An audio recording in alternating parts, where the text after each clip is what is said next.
to the Lawsome Sauce podcast, your go-to for breaking down today's most compelling legal stories that are shaping the foundations of tomorrow. I'm PJ. And I'm Harper. Our special guest today is Ashley Saul of Mark Migdal Hayden. Welcome, Ashley. Hello, everybody. Hi, Harper. Hi, PJ. Thank you so much for having me on your show. We're so happy you could join us. Stay tuned, everyone. We will hear more from Ashley later in our show. Harper, what's on the agenda for today? Today, we're diving into the Florida Supreme Court's recent revisions to the civil procedure rules implemented on January 1st. These reforms aim to improve case management efficiency while aligning Florida's discovery practices with federal standards. Exactly. These changes are significant and impact litigators and litigants alike, so let's break it down and explore what this means for the legal community. First, let's talk about the overarching goal. The court adopted amendments designed to promote timely resolution of civil cases. It's all about effective case management, deadlines tailored to case complexity, with room for judicial circuits to customize their approach. The reforms also bring Florida's discovery rules closer to the federal standard by incorporating the proportionality principle from Federal Rule 26B. That's a big shift, requiring discovery to be not only relevant but proportional to the needs of the case. And this aligns with another major addition, initial discovery disclosures. Similar to federal requirements, parties must now disclose key information up front, which should streamline the discovery process. Let's highlight some of the specific amendments. Rule 1.200, for example, now mandates detailed case management orders early in the litigation. These orders must include deadlines for motions, discovery, and trial preparation. And Rule 1.280 introduces strict disclosure obligations. Parties can't seek discovery until they've satisfied these initial requirements, reducing premature or overbroad discovery. The court also tackled objections. Rules 1.340 and 1.350 now require specificity. Gone are the days of vague proportionality objections. From now on, objectors must explain the why behind their stance. These adjustments aim to curb unnecessary discovery disputes and ensure that withheld materials are clearly identified. It's all about transparency and efficiency. But of course, no change comes without challenges. Justice Labarga dissented on incorporating proportionality, citing concerns about its practicality in state courts, which often lack the resources of federal courts. That's a valid point.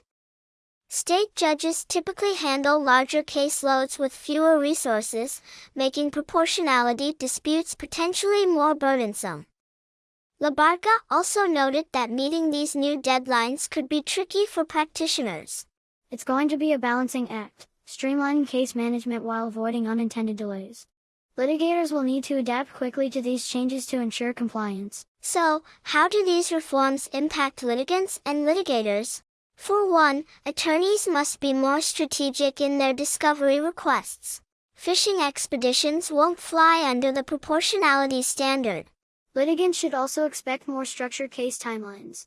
Deadlines will be set earlier and enforced more strictly, meaning parties need to stay proactive to avoid sanctions. Speaking of sanctions, the court added teeth to Rule 1.380. Non-compliance with discovery obligations can now lead to meaningful penalties, making it crucial to meet those initial and supplemental disclosure requirements. Ashley, as a commercial litigator in Miami, which rule do you think will change your practice the most? And what do you think the biggest challenges will be? I would have to say that the change to Rule 1.280, which will now require the parties to do initial disclosures, will have the biggest change on my practice, especially if I'm litigating the case as the plaintiff, because before it would take several months to get the ball rolling with discovery because you would have to take the time to issue the discovery request, and then it would take another several months to get responses that were detailed enough to allow the parties to understand who the key witnesses are, which documents these key witnesses had, and who the relevant third parties are if we need to issue subpoenas. And now that the rule requires the parties to do this within 60 days of service of the complaint, I think discovery will move a lot faster and allow the parties to get deposition set subpoenas out and identify what needs to be done in discovery much earlier in the case. Thank you, Ashley. Harper, as we wrap up, what is your take on these reforms? Overall, I think they're a step in the right direction. They encourage efficiency and fairness, though there are valid concerns about their implementation in resource-strapped courts. Time will tell how well these changes play out in practice. I agree. For litigators, the message is clear: preparation and precision are more critical than ever. And for litigants, these changes highlight the importance of choosing experienced counsel who understand the nuances of these new rules. Well said. That's all for today's episode. If you have questions or thoughts about these changes, feel free to reach out on social media or via email. But remember, we are not able to give you legal advice. For that, you need to contact your lawyer. Nothing we discuss should be construed as legal advice. And anyway, you should never take legal advice from kids.